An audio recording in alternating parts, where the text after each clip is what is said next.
Welcome back to my channel, everybody. Today we are learning about Sanusi Adebisi Idikan, the man who built the first mansion in Ibadan in the year 1929. Wow. Come with me as we take a tour of this mansion. It is said to have about 99 rooms, and his grandchildren still live in the house till date, even though they have maintained most of the things the way he left them.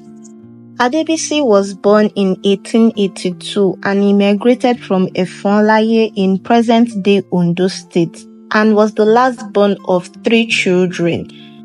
In this room, he does what is called Igbejo, where he settles internal disputes in the family amongst his wives and his children, because he had 6 wives, and I will show you their quarters later. This is the chair where he sat on to administer the affairs of his family. This is the parlor, where you can see he had chairs and a TV that he most likely imported in those days. The family settled in Ibadan, and under his father's guidance, he started to sell ashoke. This is a traditional Yoruba fabric.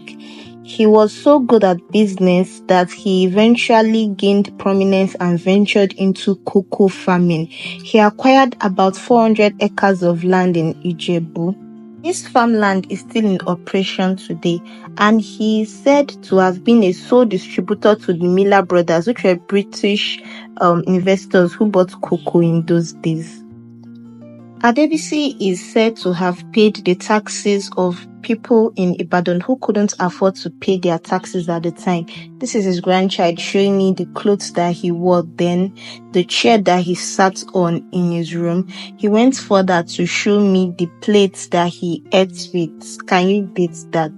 The house, as you can see, is still very solid but needs to be renovated, and the grandchildren said they are working on renovating it.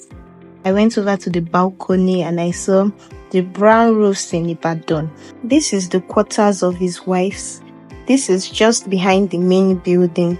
Nobody is allowed into this house except to have express permission from Adebisi Idikan himself. I went in and I saw the rooms of the 6 women, although there are people in those rooms, so I couldn't enter into the rooms to show you what they looked like.